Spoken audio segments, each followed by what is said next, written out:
नमस्कार साथियों, स्वागत है आपका अपने YouTube चैनल रिफ्लेक्शन 2.0 पर। मैं हूं मनीष और आप है मेरे साथ आज मूल अधिकार के बचे हुए भाग पर चर्चा करने के लिए। तो साथियों, सेशन को जल्दी से लाइक कर दीजिए, शेयर कर दीजिए, सब्सक्राइब कर दीजिए। तो हमने मूल अधिकार के बारे में आर्टिकल 12 और आर्टिकल 13 से रिलेटेड जितने भी जानकारी थी वो अध्ययन कर लिया है। और मूल अधिकार संविधान के भाग 3 में, कौन से भाग में? 3 में दर्शाए गए हैं। क्लियर? पहले रिकैप कर लेते हैं। आर्टिकल 12 में राज्य की परिभाषा दी गई है और आर्टिकल 13 में बताया गया है कि 3 सिद्धांत है, उसके अकॉर्डिंग अगर कोई भी संविधान में संशोधन होता है वो आपके मूल अधिकारों के असंगत है तो उसको नल और वॉइड किया जाएगा। वो 3 सिद्धांत थे। एक तो था ग्रहण का सिद्धांत, दूसरा ग्रहण का, दूसरा सेपरेशन पृथक्करण का, और तीसरा था आपका अधित्याग का सिद्धांत। मतलब कोई भी नागरिक मूल अधिकार को त्याग नहीं सकता। पृथक्करण जो सेपरेशन, जो मूल अधिकार के बारे में जो संशोधन किया गया और वो अगर कुछ भाग उसका असंगत है तो उस भाग को हटा दिया जाएगा, बाकी भाग को लागू कर दिया जाएगा। और संविधान लागू होने से पहले जितने भी कानून थे, नियम थे, अगर वो मूल अधिकार के असंगत पाए जाते हैं तो वो नल एंड वॉइड, जीरो हो जाएंगे। आज हम चर्चा करेंगे आर्टिकल 14 पर। किस पर चर्चा करेंगे? आर्टिकल 14 पर। तो आर्टिकल 14 क्या है? विधि के समक्ष समता, विधि के समक्ष समता तथा विधियों का समान संरक्षण, विधियों का समान संरक्षण। क्लियर? विधि के समक्ष समता ये हमने लिया ब्रिटेन से और विधियों का समान संरक्षण लिया अमेरिका से। कहाँ से लिया? अमेरिका से। क्लियर? विधि के समक्ष समता की बात करते हैं। ये पहली बात तो सबसे पहले कहाँ से लिया गया? ब्रिटेन से। कहाँ से लिया गया? ब्रिटेन से।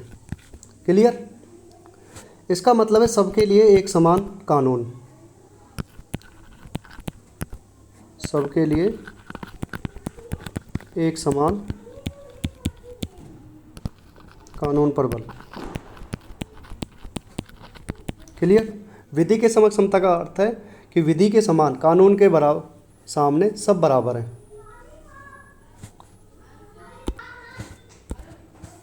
इसका मतलब है कि विशेष अधिकारों अथवा भेदभाव को मान्यता नहीं देता, भेदभाव नहीं करता, किसी के साथ भेदभाव नहीं करता।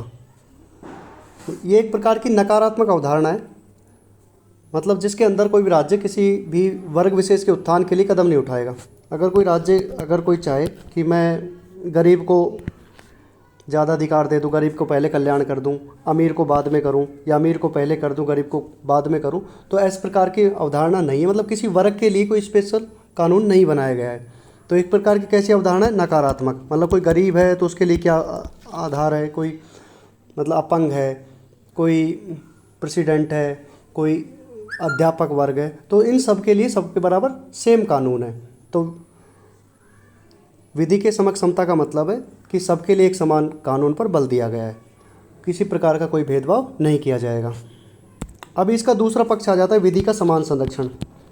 विधि का समान संरक्षण ये हमने कहाँ से लिया? अमेरिका से। कहाँ से लिया? अमेरिका से। क्लियर? ये क्या है? विभिन्न समूह और व्यक्तियों के लिए अलग अलग विधि बताता है। जैसे टीचर के लिए, सब टीचर के लिए एक जैसा होगा, राष्ट्रपति के लिए एक टाइप का होगा, प्रधानमंत्री को अलग वर्ग में रखा जाएगा, गरीब वाला अलग वर्ग में। तो ये सभी प्रकार का एक अलग प्रकार का पॉजिटिव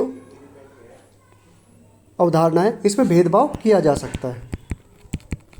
मतलब गरीब, अमीर, उच्च, निम्न, इन सब का भेदभाव किया जा सकता है। अपंग हो गया उसको प्राथमिकता दी जा सकती है, महिला को प्राथमिकता दी जा सकती है, या कोई व्यक्ति है जो कि शारीरिक असक्षम है तो उसको, उसके साथ भेदभाव किया जा सकता है। मतलब उसको पहले प्रायोरिटी पर रखा जा सकता है। तो ये विधि का समान संरक्षण किस प्रकार की अवधारणा है? सकारात्मक अवधारणा है। और विधि के समक्ष समता वो किस प्रकार की अवधारणा है? नकारात्मक अवधारणा। विधि के समान संरक्षण कहाँ से लिया गया? अमेरिका से लिया गया। विधिक समक्ष समता कहाँ से लिया गया है? ब्रिटेन से लिया गया है। तो आर्टिकल 14 क्या कहता है कि भारतीय राज्य क्षेत्र के राज्य सभी व्यक्तियों को, क्या है? सभी व्यक्तियों को। यहाँ व्यक्तियों का मतलब समझेंगे आप, मतलब चाहे विदेशी हो चाहे इंडियन हो, सबको अधिकार प्राप्त है। पहली बात तो है को विधि के समक्ष समता तथा विधियों का समान संरक्षण उपलब्ध कराएगा। ये नागरिक और गैर नागरिक मतलब विदेशी दोनों को लिए उपलब्ध है। नागरिक भी ले सकते हैं और जो गैर नागरिक हैं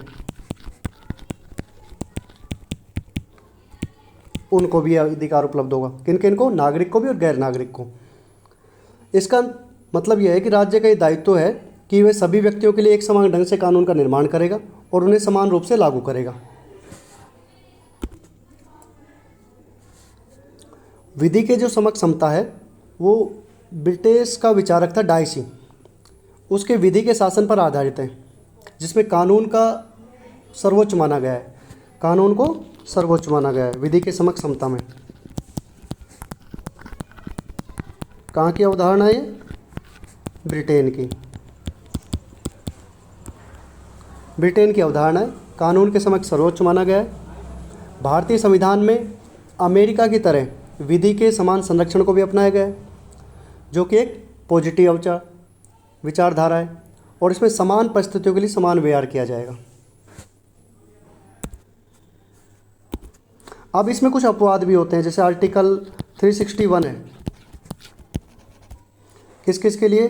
प्रेसिडेंट और गवर्नर मतलब राष्ट्रपति और राज्यपाल के लिए। इनको क्या है? व्यक्तिगत कार्यों से उन्मुक्ति दी गई है। किस प्रकार के कार्यों से? व्यक्तिगत कार्यों से उन्मुक्ति। तो इनके साथ भेदभाव किया जा सकता है। दूसरी बात, आर्टिकल 105 में संसद के जो सदस्य होते हैं, मेंबर्स होते हैं, संसद के पार्लियामेंट के मेंबर होते हैं, और आर्टिकल 194 में जो राज्य विधानमंडल के मेंबर्स होते हैं उनको कुछ विशेष अधिकार दिए जाते हैं। तो जैसे कि उनके ऊपर कोई दीवानी कार्रवाई नहीं होगी। अगर प्रेसिडेंट और गवर्नर के ऊपर कार्रवाई करनी है तो उनको 2 महीने का पहले नोटिस देगा। कितने महीने पहले नोटिस देंगे? 2 महीने। एक इसी प्रकार हो गए, विदेश के कोई राष्ट्राध्यक्ष आया, कूटनीतिक है, कोई राजदूत है, कोई विदेशी मेहमान है, वीआईपी गेस्ट है, यूएनओ हो गया, तो इनको आर्टिकल 14 से भेदभाव किया जा सकता है। मतलब इनके ऊपर कोई कार्रवाई नहीं की जा सकती। अगर कोई दीवानी कार्रवाई करनी है तो उसके लिए प्रेसिडेंट और गवर्नर के लिए तो क्या कंप्लीट है कि 2 महीने का उनको प्रायर नोटिस दिया जाएगा, उसके बाद उसके ऊपर कोई कार्रवाई होगी। अनुच्छेद 361 कहता है कि राष्ट्रपति और राज्यपाल को उनके व्यक्तिगत कार्यों से उन्मुक्ति प्रदान की गई है। राष्ट्रपति और राज्यपाल अपने कार्यकाल के दौरान किए गए कार्यों के लिए, राष्ट्रपति और राज्यपाल अपना जो कार्यकाल है 5 वर्ष का है, 10 वर्ष का जो कर रहे हैं, मतलब पहले 5 बना फिर दोबारा कोई बन गया, तो जो भी उनके कार्यकाल के दौरान कोई कार्य हुआ तो न्यायालय के प्रति जवाबदेही नहीं रहेगी उनकी, क्योंकि इनमें लिखा गया है कि वो मंत्रिमंडल की परामर्श पे काम करता है। अब मंत्रिमंडल जैसी सलाह देगी वैसा वो काम करेंगे। अगर उनके काम पे अगर उनको न्यायालय के सामने जाना पड़े तो गलत होगा, क्योंकि वो तो सिफारिश पे काम करते हैं। इनके विरुद्ध दंडिक कार्रवाई नहीं की जा सकती और सिविल कार्रवाई करने से पहले 2 महीने का समय देना पड़ेगा। आर्टिकल 105 में संसद के जो मेंबर्स होते हैं उनको विशेष अधिकार दिए गए, और आर्टिकल 194 के अंदर राज्य विधानमंडल के जो मेंबर्स होंगे उनको अधिकार दिए गए। एक 44वां संविधान संशोधन हुआ था 1978 में, मोरारजी देसाई की सरकार थी। उस समय क्या हुआ कि एक आर्टिकल जोड़ा गया 361 कै ए जोड़ सकते हैं। इसमें कहा गया कि भाई जो संसद या राज्य विधानमंडल की कार्रवाई हो रही है और उनका कोई सत्य प्रकाशन करता है, वहाँ कोई रिकॉर्ड करता है, ऑन रिकॉर्ड करके उसकी बातों को बाहर करता है, तो उसके विरुद्ध भी न्यायिक कार्रवाई नहीं की जाएगी। न्यायिक कार्रवाई नहीं की जाएगी मतलब संसद की जो भी स्पीच हुई अंदर संसद में या राज्य विधानमंडल के अंदर जो भी बातें हुई उनको रिकॉर्ड करके अगर प्रकाशित करता है तो उस व्यक्ति पर कोई कार्रवाई नहीं की जाएगी। साथ ही हमने केशवानंद भारती केस देखा 1973 में, उसमें मूल ढांचे की अवधारणा आई थी। किसकी अवधारणा आई थी? मूल ढांचे की। तो आर्टिकल 14 को मूल ढांचे के अंदर सम्मिलित कर लिया गया है। और उन्होंने जस्टिस दिया कि इसमें नेचुरल न्याय की अभिव्यक्ति होती है, नेचुरल जस्टिस की अभिव्यक्ति होती है, प्राकृतिक न्याय की अभिव्यक्ति होती है, इसलिए आर्टिकल 14 में संशोधन नहीं किया जा सकेगा। तो उम्मीद है कि आर्टिकल 14 समझ में आ गया होगा। दोबारा से एक बार मैं रिकैप कर देता हूँ। आर्टिकल 14 क्या है? विधि के समक्ष समता है और विधियों का समान संरक्षण है। विधि के समक्ष समता का मतलब है कि कानून सबसे ऊपर है, कानून के सामने सब बराबर है। ये एक प्रकार की नकारात्मक अवधारणा है और इसमें किसी के साथ कोई भेदभाव नहीं किया जाएगा। दूसरी बात, ये ब्रिटेन से लिया गया है। दूसरा है विधियों का समान संरक्षण, ये एक सकारात्मक अवधारणा है। ये जाति, वर्ग या किसी अन्य मैटर को लेके, या कोई अलग पद पे है या कोई यूएनओ वाला व्यक्ति है तो उनके सामने भेदभाव किया जा सकता है। मतलब कोई अपंग है, कोई महिला है, तो उनको वर्ग के अकॉर्डिंग क्या किया जा सकता है? भेदभाव किया जा सकता है।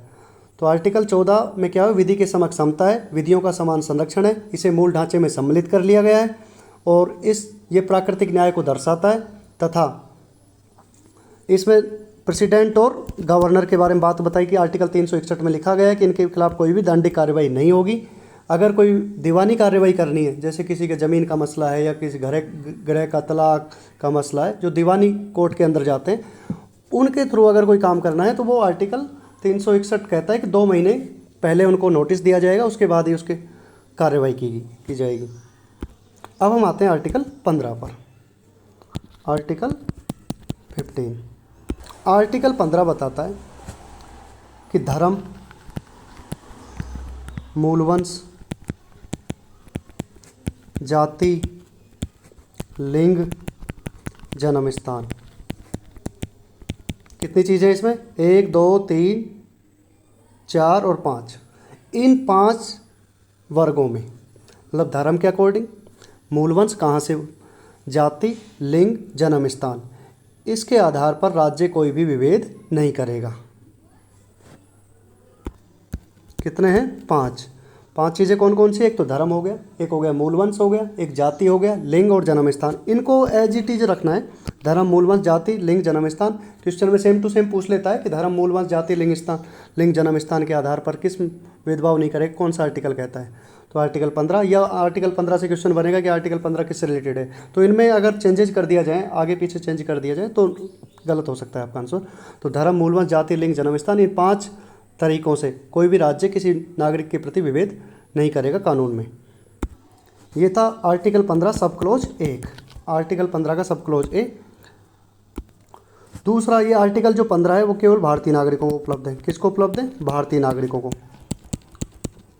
ये आर्टिकल, ये जब मैं सिटीजनशिप की क्लासेज चल रही थी उस समय बताया था कि 5 आर्टिकल हैं। आर्टिकल 15, 16, 19, 29 एवं 30, ये सिर्फ भारतीय नागरिकों को अवेलेबल है। तो हम आर्टिकल 15 पढ़ रहे हैं, तो एक बार दोबारा से रिकैप कर लें उस चीज़ को कि आर्टिकल 15 धर्म, मूलवंश, जाति, लिंग और जन्म स्थान के आधार पर नागरिकों में विभेद का प्रतिषेध करता है। तो आर्टिकल 15 सिर्फ किसके लिए? भारतीय नागरिकों के लिए।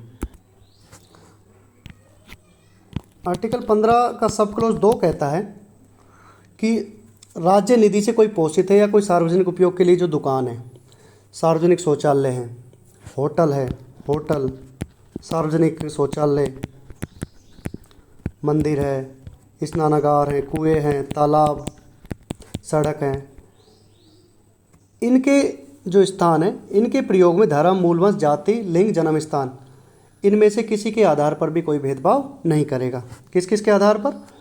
जाति, धर्म, लिंग, जन्म और जन्म स्थान, इनमें से किसी आधार पर भेदभाव नहीं करेगा। आर्टिकल जो 15(2) है वो 15(1) की तुलना में व्यापक है, क्योंकि 15(1) केवल राज्य के विरुद्ध है और 15(2) राज्य तथा व्यक्ति दोनों के खिलाफ है। इसका मतलब कोई व्यक्ति अगर इनको संचालित कर रहा है वो भी नागरिकों में विभेद नहीं कर सकता है। किसके स्थान?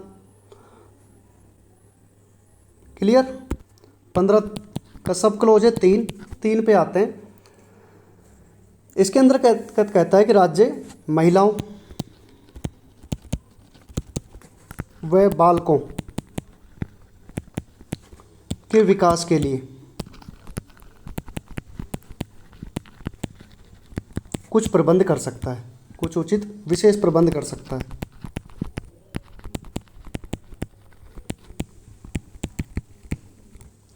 मतलब लेडीज हो गई या बच्चे हो गए, उनके विकास के लिए अगर राज्य सरकार कुछ करना चाहे या राज्य करना चाहे तो वो कर सकता है, उनको विशेष शक्ति प्रदान की गई है।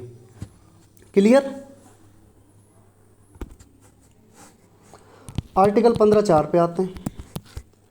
15(4) क्या कहता है कि पहला संविधान संशोधन हुआ कब हुआ? 1951 में, केसरी प्रसाद वर्सेज भारत संघवाद में। उसके माध्यम से 15(4) जोड़ा गया और एक विवाद हुआ था चंपक राय दोराई राजन वर्सेज मद्रास कोर्ट। इसमें मद्रास कोर्ट में गया था, मामला गया था, तो सुप्रीम कोर्ट ने एक निर्णय दिया और उस निर्णय के उपरांत 15(4) को जोड़ा गया। कौन से विवाद के दौरान? चंपक दोराई राजन। कब जोड़ा गया? 1951 में, 15 सब क्लोज 4। इसके अंतर्गत कहा गया कि राज्य को सामाजिक और शैक्षणिक दृष्टि से पिछड़े वर्ग, मतलब सामाजिक दृष्टि से, ये वर्ड एज याद रखने हैं आपको, सामाजिक तथा जो अभी हम पढ़ेंगे बाद में कि आरक्षण क्यों दिया जाता है क्यों नहीं दिया जाता, उसके रीजन के बारे में, सामाजिक तथा शैक्षणिक आधार पर दृष्टि से जो पिछड़े वर्ग हैं और अनुसूचित जाति तथा जनजाति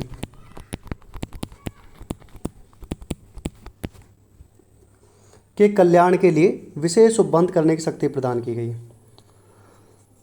1951 में पहला संविधान संशोधन हुआ, उसमें आर्टिकल 15(4) जोड़ा गया। एक विवाद गया था चंपक राय दोराई राजन वर्सेज मद्रास हाई कोर्ट में गया। सुप्रीम कोर्ट ने इसके खिलाफ एक वर्डिक्ट दी और उन्होंने कहा कि आर्टिकल 4 जोड़ा जाए और राज्य को सामाजिक और शैक्षणिक आधार पर, शैक्षणिक दृष्टि से जो पिछड़े वर्ग है, अनुसूचित जाति जनजाति है, उनके कल्याण के लिए कुछ विशेष प्रबंध कर सकती है।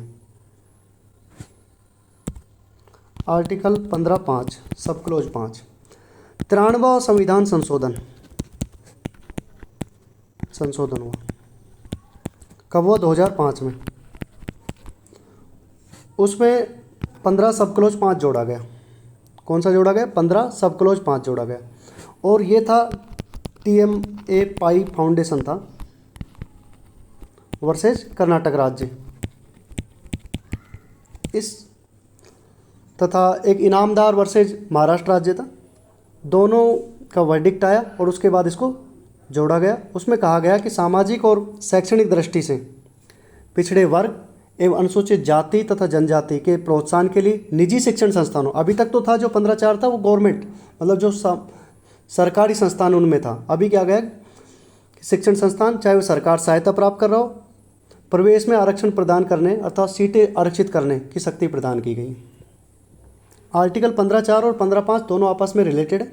15(4) में कब जोड़ा गया? 1951 में जोड़ा गया, लेकिन 15(5) में जब केस एक TM पाई फाउंडेशन वर्सेज कर्नाटक राज्य का गया और Inamdar versus Maharashtra high court के अंदर केस गया, तो वहाँ पे सुप्रीम कोर्ट ने वर्डिक्ट दी कि ये जो हमने 15(4) में जोड़ा है, मतलब सामाजिक और शैक्षणिक आधार पर जो पिछड़े वर्ग हैं, अनुसूचित जाति है जनजाति है, उनके कल्याण के लिए निजी शिक्षण संस्थान चाहे वो सरकार से सहायता प्राप्त कर रहे हो या नहीं, प्रवेश में आरक्षण मिलेगा उनको, उनकी सीटें भी आरक्षित की जाएंगी। 2006 में क्या हुआ? संसद के द्वारा केंद्रीय शिक्षण संस्थान प्रवेश अधिनियम पारित किया गया, जिसमें जैसे IIT हो गए, IIM हो गए, इन जो उच्चतर क्लास के शिक्षण संस्थान थे, हायर क्लासेज के जो हायर लेवल के जो शिक्षण संस्थान जैसे IIT हो गए, IIM हो गए, इनको भी शामिल कर लिया गया। कब शामिल किया गया? 2006 में। किसने? संसद ने। और पिछड़े वर्गों के लिए भी कितना आरक्षण दे दिया? 27%। जो OBC को आरक्षण मिला है 27%, वो 2006 के बाद मिला है। और 2008 में अशोक कुमार वर्सेज एक भारत संघ का वाद हुआ, उसमें भी सुप्रीम कोर्ट ने इसको मान्यता दे दी। 2006 में केस के भाई जब कोई केस होगा, जब कोई संसद अगर कुछ संविधान में संशोधन करेगी तो अगर किसी को लगेगा कि हनन हो रहा है तो वो केस करेगा। तो ये अशोक कुमार ठाकुर थे, उन्होंने केस किया सुप्रीम कोर्ट पे, रिट दायर की तो सुप्रीम कोर्ट ने मान्यता दे दी कि भाई 27% हमारे जो पिछड़े वर्ग हैं उनको आरक्षण दिया जाए, क्योंकि वो भी अभी शैक्षणिक रूप से पिछड़े हुए।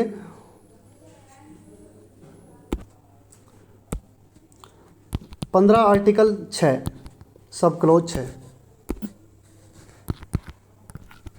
ये क्या कहता है? 103वां संविधान संशोधन हुआ। ये कब हुआ? 2019 में।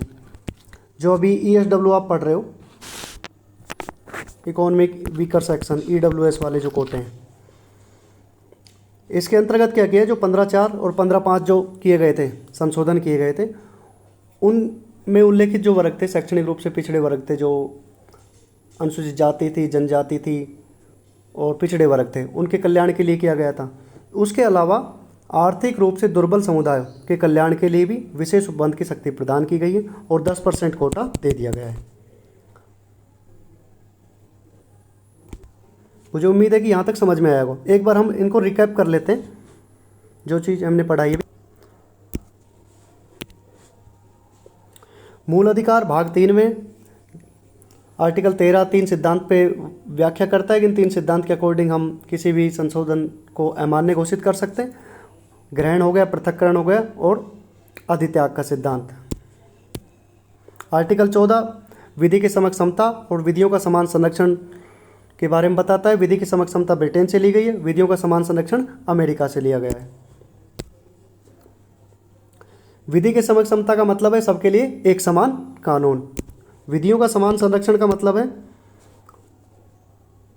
विधि की समक्ष समता में भेदभाव नहीं हो सकता। विधियों का समान संरक्षण है वो हमने लिया अमेरिका से लिया।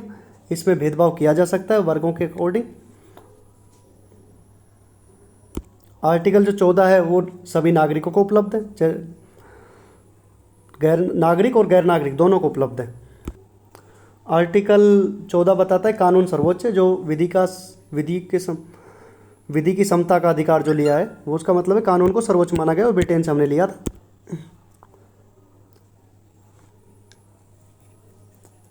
44वां संविधान संशोधन 1978 में हुआ, मोरारजी देसाई की सरकार में।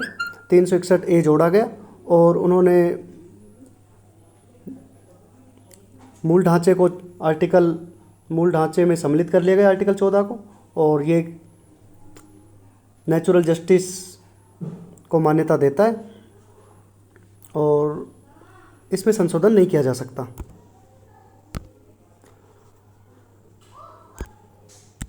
फिर हमने पढ़ा आर्टिकल 15। आर्टिकल 15 में कितने क्लोज है? 6 क्लोज है। 15(1) कहता है कि राज्य केवल धर्म, मूल वंश, जाति, लिंग और जन्म स्थान 5 चीज़ें, उनमें भेदभाव नहीं करेगा और ये सिर्फ नागरिकों को प्राप्त है। 15(2) में कहा है कि सार्वजनिक शौचालय हो गए या फिर दुकान हो गई, इन पे व्यक्ति और राज्य दोनों किसी से भी भेदभाव नहीं करेगा। आर्टिकल 15 में सब क्लोज जोड़ा गया 3। कब जोड़ा गया? इसके अंतर्गत क्या कहता है? राज्य महिलाओं तथा बालकों के विकास के लिए विशेष उपबंध कर सकता है। 15(4) में लिखा गया कि भाई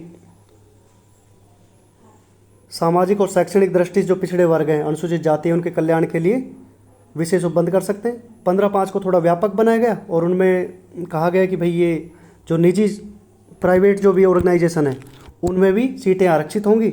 आर्टिकल 15(6)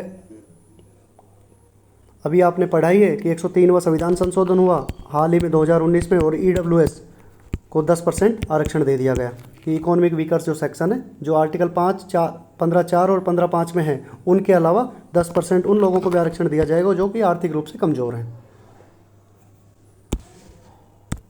तो मुझे उम्मीद है कि आर्टिकल 14, 15 और इससे पहले हमने 12 और 13, अब तक 15 आर्टिकल हम कंप्लीट कर चुके हैं। ये सभी को समझ में आए होंगे। अगर किसी ने कोई क्लास मिस की है तो मैं इसमें लिंक डाल दूंगा, सारी क्लासें एक बार रिवाइज कर लें, देख लें। धीरे धीरे हम मूल अधिकार कंप्लीट कल 16, 17 दो मूल अधिकार एक दिन में लेंगे।